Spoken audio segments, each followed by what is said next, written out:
যখন মহালয়াটা শুরু হলো কি গরম, তখন ছাদের ওপরও গরম।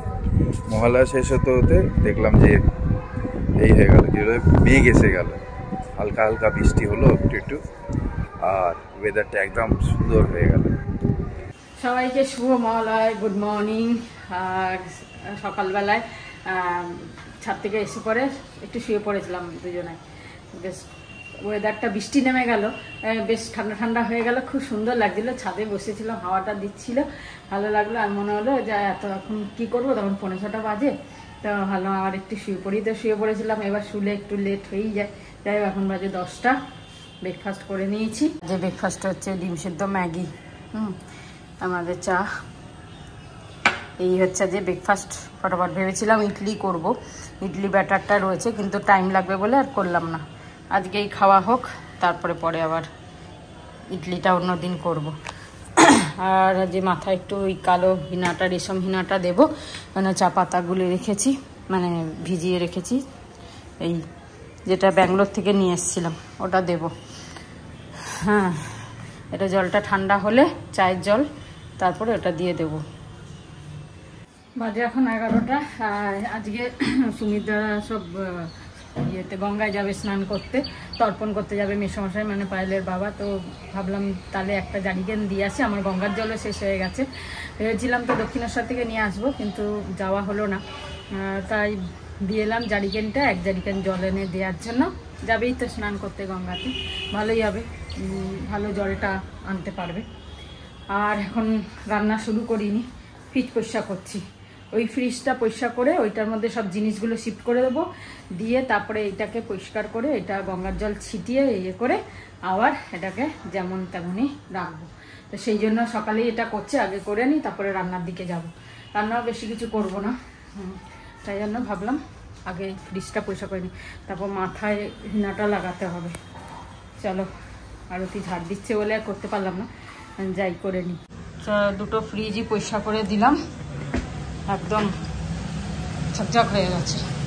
খাবার সোডা আর একটু ওর মধ্যে ভিনিগার, হোয়াইট ভিনিগার দিয়ে পরিষ্কার করলে না বেশ পরিষ্কার হয়ে যায়। পরিষ্কার এটাকে এইসব জিনিসগুলো সব ওখানে ছিল, ওখান থেকে এখানে নিয়ে আসলাম, ফ্রিজ পুরো পরিষ্কার। তারপর মাথা হিনাও লাগিয়ে নিলাম। এখন বাজে 12টা, এবার রান্নাও চাপিয়ে দিয়েছি, ব্যাস রান্না হয়ে যাবে। সকালে কি বৃষ্টি হলো দেখো, একটুখানি 2-4 ফোঁটা বৃষ্টি হলো, ব্যাস হাওয়াও বন্ধ, সব বন্ধ, রোদ নেই, কিন্তু সেম গরম। আবার এই যে পুজোতে ভাসাবে মনে হচ্ছে, প্রত্যেকবারই এরকম হচ্ছে এখন, যে মনে হচ্ছে পুজোয় বৃষ্টি হবে, পুজোয় বৃষ্টি হবে, প্রত্যেকবারই শুনছি তাই। গেলবারেও অল্প অল্প হয়েছে, বেশি হয়নি। এবার তো বলছে অনেক হবে, জানি না কি হবে, ওপরওয়ালার ওপর নির্ভর করে সব কিছু, কীরকম বৃষ্টি দেবে, কীরকম কী হবে। আমাদের তো এবারে মানে সময়ই পাবো না কিছু, একের পর এক সব কিছু, সবারই তাই অবস্থা হবে। তো যাই হোক, রান্না চাপিয়ে দিলাম, পটলের আলুর তরকারিটা করে নিচ্ছি। আর একটু চিকেন রয়ে গেল, কালকে সব চিকেন খেতে পারিনি রাতে, সেই চিকেন রয়ে গেছে। এই চিকেন দিয়ে আর এই পটল আলুর তরকারি দিয়ে রুটি হয়ে যাবে রাতে। বিকেলবেলা একটু বাগুইহাটি যাব পায়েলের সাথে, ওর কিছু কেনাকাটি আছে, আমারও কয়েকটা জিনিস কেনাকাটি আছে, যাব কিনে টিনে এসে আবার রিহার্সাল আছে, করতে পারবো কি না জানি না, দেখি। সেই জন্য ভাবলাম তরকারিটা আজকে বানিয়ে রেখে দিই এখন, কেন রাত্রিরে এসে আর সময় হবে না, সময় পাবো না। এসে তো আবার আটা মাখা রুটিও করতে হবে, তাই জন্য এটা এখন করে রেখে দিচ্ছি, করে রাখলে সুবিধে। Very good afternoon, very good afternoon. আর মহালয়া হয়তো তোমরা সকালবেলা শুনেছ সবাই, আমাদেরও তো দেখলে। আমরা সকালবেলা গেলাম ভোরবেলা, আর গিয়ে চায়ের সঙ্গে মহালয়া শুনলাম, আর তারপর এলাম। এবার আজকের থট সেটা হচ্ছে, দুধ যখন খারাপ হয়ে যায় তখন সেটা দই হয়ে যায়, ঠিক আছে? এটা তো সবাই জানে, আমরাও জানি, তোমরাও জানো, ঠিক আছে? দইয়ের দাম বেশি দুধের থেকে, সেটাও ঠিক, একটু বেশি হলেও তো বেশি। এবার দুধ যখন বেশি খারাপ হয়ে যায় তখন সেটা পনির হয়ে যায়, আর পনিরের দাম তো তোমরা জানো, ঠিক আছে? সিমিলারলি যখন আঙুর খারাপ হয়ে যায়, আঙুর জুসের দাম তো কম হয় না, আঙুর জুস যখন পচে যায়, খারাপ হয়ে যায়, তখন সেটা হয়ে যায় ওয়াইন, হ্যাঁ না, ওয়াইন হয়ে যায়। আর ওয়াইনের দাম তো জানো কত, ওয়াইনের দাম তো আছেই, বোতলের দাম কত দাম। তাই জন্যে এইটা ছোট্ট একটা এক্সাম্পল, মানে যে আমরা যে মিস্টেক করি, যদি মিস্টেক হয়ে যায়। আর একটা কথা তার মাঝখানে, কেলগস ব্রাদাররা নাকি ওরা ঠিকভাবে স্টোর করেনি। কেলগস ব্রাদার, এই যে কেলগস কর্নফ্লেক্স আছে, তারা ঠিকভাবে ওরা স্টোর করেনি, এটা শুনলাম, গমকে। তাই জন্যে কর্নফ্লেক্স হয়ে গেছে, মানে স্টোর রুমটা ঠিক ছিল না বা কিছু ছিল না, ফুলে ফুলে গেছে বোধহয়, তার থেকে কর্নফ্লেক্স ইনভেন্ট হয়েছে। আর কর্নফ্লেক্স তো মার্কেটে কিরমভাবে ছেয়ে গেল, ওইটা ওদের একটা মিস্টেক ছিল যে ওরা ঠিকভাবে প্রপারলি স্টোর করতে পারেনি, তার জন্য ওটা কনভার্ট হয়ে গেছে কর্নফ্লেক্সে। কর্নফ্লেক্সের দাম তো জানো এখন কত দাম। তার মানে এইটা একটা আমাদের মেসেজ দিচ্ছে সবাইকে, হ্যাঁ না, এই মেসেজটা দিচ্ছে যে আমরা যে ভুল করি তাতে ঘাবড়ানো উচিত না, হ্যাঁ না। আমরা অনেক কাজ আমরা শুরু করি না এইটা ভেবে যে ভুল করে দেবো, তা ভুল করার থেকে ভয় পাওয়া উচিত না, হ্যাঁ না। এই দুটো এক্সাম্পল দিয়ে আমরা একটুখানি, আরও এক্সাম্পল আছে বোধহয়, কিন্তু এই দুটো এক্সাম্পল দিয়ে মোটামুটি বুঝতে পারি যে ভুল করলেই কিন্তু ঠিক করাটা শেখা যাবে, হ্যাঁ না। আর ভুল করাতে তাই জন্যে কোনো চিন্তা করতে নেই, কোনো ভয় করতে নেই। কিন্তু এটা পয়েন্ট আছে, সে পয়েন্টটা হচ্ছে একটা ভুল বারবার করাটা ঠিক না, হ্যাঁ না। বারবার করাই উচিত না একটা ভুল বারবার, একটা ভুল একবার, বাই মিস্টেক হয়ে গেল, কিন্তু বুঝে নিলে, জেনে নিলে বা জেনে নিলাম, আর সেকেন্ড টাইম ওইটাকে করা উচিত না। আর নতুন নতুন ভুল করা যায়, মানে নিজের সাকসেসের রাস্তায় যদি কোনো রকমের কোনো কাজ করতে হয়, সেটা ভয়তে থেমে যেতে নেই, সেটাকে অ্যাটেম্প্ট করতে হয়। ভুল হলো, তা ওর থেকে একটা শিক্ষা পাওয়া গেল, সেই ভুলটা আর নেক্সট টাইম হবে না। এবার অন্য কোনো ফিল্ডে আরও অন্য কোনো ভুল হতে পারে, তা ঠিক আছে, তার থেকেও শিক্ষা পাওয়া যায়। ভুল করলে মানুষের ভ্যালু বেড়ে যায়, যেরকম প্রোডাক্টের ভ্যালু বেড়ে যায়, এই যে বললাম প্রোডাক্টগুলো, সেই জন্য ভুল করলে মানুষের ভ্যালু বেড়ে যায়। সেটা ডাইরেক্টলি না, কিন্তু ভুল করে যখন সে জানবে যে ভুলটা কি, আর ভুল করলেই তো সত্যিটা ঠিকটা জানবে, ঠিকটা জানতে পারবে, আর ঠিকটা তখন ফলো করবে। আর যখন ঠিকটা ফলো করবে ভুলের সাহায্যে, ভুল থেকে শিখে, তখন তার ভ্যালু বাড়বে, মানুষের ভ্যালু বাড়বে। ভুল করলে মানুষের ভ্যালু বাড়বে না, এটা ভুল কথা বললাম আমি, একদম অ্যাবসলিউটলি রং। ভুল করে ঠিক করাটা শিখবে, আর তখন মানুষের ভ্যালু বাড়বে। তাই যেন বারবার ভুল করাতে ভয় পেতে নেই, ঠিক আছে। চলো লাঞ্চে আসছি। এই দুপুরের খাবার হচ্ছে আলু ভাতে ধোকা, মোচা, ভাত, ডাল আর চাটনি, হ্যাঁ পেঁপের চাটনি। হ্যাঁ, ভালো থেকো সবাই। শুভ মহালয়া। শুভ হয় না মহালয়া, মহালয়া শুভ লিখছে ভুল লিখছে তর্পণের সময়, এটা শুনলাম। ঠিক আছে, মহালয়া, তোমরা সবাই ভালো থেকো, পুজোয় আনন্দ করো, খাওয়া দাওয়া করো, ঘোরাঘুরি করো, সবাই ভালো থেকো।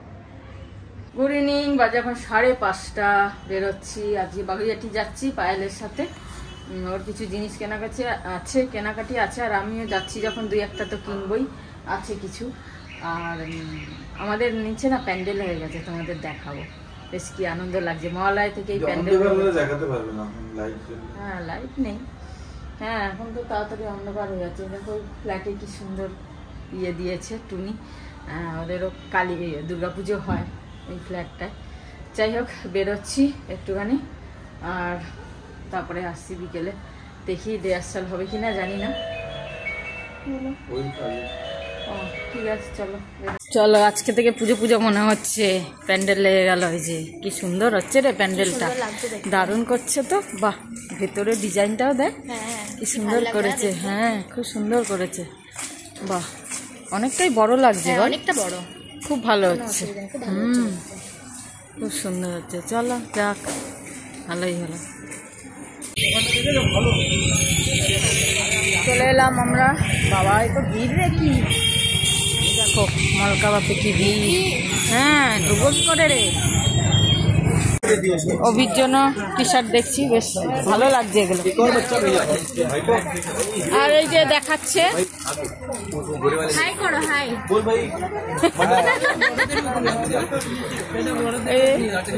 ভালো এইরকম দেখাও, এরকম দেখাও আমাকে। কোথায় গেল এ দেখাচ্ছে, তোমাদের বোঝা মুশকিল। গুড ইভিনিং বন্ধুরা, ইভিনিং টি টাইম। মাকে একটা খাকড়া দিয়ে দিই, খাকড়া। আর আমি এখানে একটা বিস্কুট একটু নরম হয়ে গেছে, এটা প্যাকেটে রয়েছে তাও নরম হয়ে গেছে, এইটা দিয়ে খাবো নোনতা বিস্কুট। আর এই বিস্কুটটা কিনছি না আমরা, এই নোনতা বিস্কুটটা, এটা না খুব নরম অ্যাকচুয়ালি, তাই জন্য ওটা আর কিনবো না এবার থেকে, সল্টি বিস্কুটটা। এই জাস্ট চা খেতে খেতে, এই জাস্ট চা বানালাম, খাচ্ছিলাম, হঠাৎ একটা খবর পেলাম যে আমাদের এখানে একজন আছেন, একটা ইয়াং ছেলে, মানে ম্যারিড, আমাদের ফ্ল্যাট নিয়ে আছেন, তার মা এক্সপায়ার করেছে। এখন কিছুই জানি না, এই প্রথম খবরটা আমি পেলাম একজনের কাছ থেকে। তা আমি যাচ্ছি ওখানে ওনাদের বাড়িতে, পরে এসে দেখা মানে বলছি তোমাদের। খুব খারাপ খবরটা, যাই হোক যাই গিয়ে দেখি, তারপরে বলবো তোমাদের। এখন বাজে 9:30 বেজে গেছে। চলে এলাম মার্কেটিং করে, যা যা কেনার ছিল। তো এত ভিড়, তাই জন্য বেশি ভিডিও নিতে পারিনি। পুরো বাগুইহাটি মানে ভিড়, আজকে মহালয়ের ছুটি আর পুজো কাছাকাছি এসে গেছে, সেই কারণে মানে ভিডিও করব কি, প্রত্যেকটা দোকানে ভিড়। তো যাই হোক চলে এলাম, কিন্তু বাগুইহাটি থাকতে একটা খারাপ খবর শুনলাম, আমাদের কমিটির একজনের মায়ের, কি বলবো, খুব খারাপ লাগছে খবরটা শুনে। হ্যাঁ, তো ওবি গেছে হসপিটালে, আসবে বললো, তো আমরা নিচে যাব সবাই। মানে ভাবতে পারি, ওনাকে কিছুদিন আগেও দেখলাম, ভালো ভুগছিলেন, অসুস্থই ছিলেন, তাহলেও খারাপ লাগছে। চলো আর কি করব, এটা তো কারোর হাতে নেই, সত্যি কথা, কে কখন চলে যায় কিছুই বলার থাকে না। এখন ওবি ফোন করলো, ওরা বেরোচ্ছে হসপিটাল থেকে, আমরাও যাব নিচে। আত্মার শান্তি কামনা করি, আর কি বলবো। চলো ততক্ষণে ওরা আস্তে আস্তে, আমি আটাটাও মেখে নিই, তারপরে ওরা আসলেই যাব। এখন বাজে 11:10, ওরা এলো হসপিটাল থেকে, আর আমরাও নিচে গেছিলাম, অনেকে ছিলাম। যাই হোক দেখলাম ওনাকে, গাড়িতেই রয়েছেন। ওর বাড়ি হচ্ছে কাথিতে, মানে দীঘার সাইডে। তো এখন ওর বাবা আছে, প্রত্যুষের বাবা ওখানেই থাকেন, তো ওরা ওখানে আবার যাবেন। তো ওবিও যাবে সঙ্গে, কেন কি কয়েকজন যাবে, শুধু ওবি একা না, আরও কয়েকজন ফ্ল্যাটে যাচ্ছে। কেন ও বেশি বয়স না ছেলে, ও একা এরকম ভাবে তো নিয়ে যাওয়া সম্ভব না, ওকে ছাড়া ড্রাইভ করারও ব্যাপার আছে, সেই কারণে ওরা 2-3 জন মিলে যাচ্ছে ওর সাথে।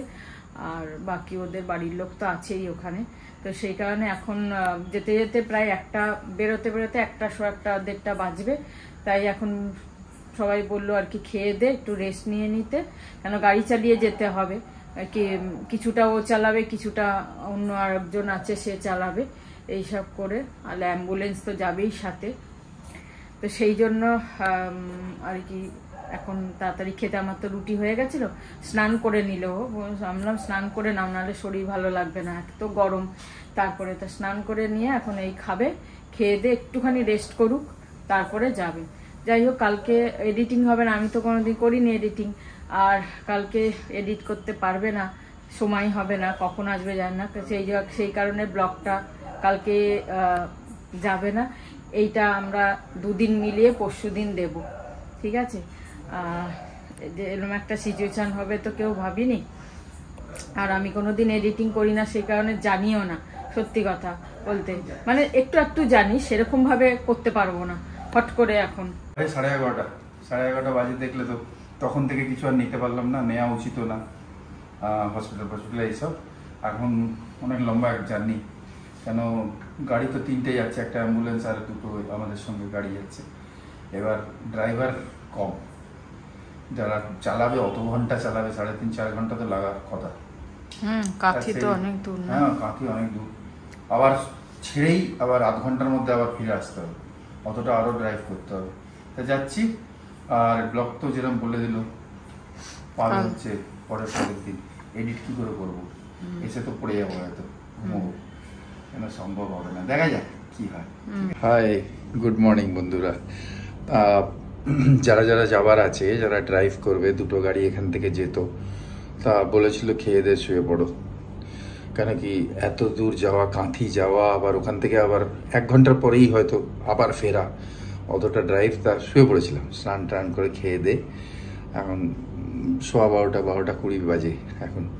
তা ভাবছিলাম যে এরা 1-1:30টার মধ্যে স্টার্ট করবে। যাই হোক, এক্ষুনি প্রদীপদার ফোন এলো যে ওখান থেকেও তো গাড়ি আসছে, ওর বাবা আসছে অলরেডি, সেই গাড়িটা তো আবার ফিরবে।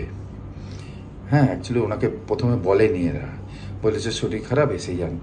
পরে লেটার স্টেজে যখন বসে টসে গেছে গাড়িতে, অনেকটা চলেছে, তখন বলেছে ব্যাপারটা অ্যাকচুয়ালটা। তা এবার ওই গাড়িটাও ফিরবে, বাবা ফিরবেন, তারপরে মানে যে প্রত্যুষ আছে তার ওয়াইফ আসছে, সেও ফিরবে একসঙ্গে। তা গাড়ি হয়ে যাচ্ছে, মানে এখান থেকে একটা গাড়ি যাবে আর 3টে ইয়াং ছেলে যাবে। হ্যাঁ, যার সঙ্গে আমি যাচ্ছিলাম অ্যাকচুয়ালি, কেন 2টো গাড়ি আমাদের যাওয়ার কথা ছিল। তা এখন ফাইনাল হলো যে এখান থেকে একটা গাড়ি যাবে, একটা গাড়ি যেটা আসছে ওখান থেকে কাঁথির থেকে সেটা ফেরত যাবে, সেটা তো তাতেও লোক বসে যাবে। তা হিসেব টিসেব করে আমাকে বললো যে যেতে হবে না, আপনাকে শুধু যেতে হবে না, শুধু 2টো গাড়িরও যাওয়ার দরকার নেই, শুধু এক্সট্রা ম্যান পাওয়ারও যাওয়ার দরকার নেই। তা ঠিক আছে, এখন তখন গুড নাইট বলেছিলাম, আবার বললাম, এখন গুড নাইট বলছি, হালাকি মর্নিং হয়ে গেছে। ঠিক আছে, গুড নাইট, শুভরাত্রি, জয় গুরু, ওম সাই রাম, জয় হিন্দ, অ্যান্ড ফাইনালি জয় ভারত। রাখছি, ঘুমের তন্দ্রাতে আছি অ্যাকচুয়ালি, সিকোয়েন্সগুলো এপাশ ওপাশ হয়ে যাচ্ছে। চলো বাই।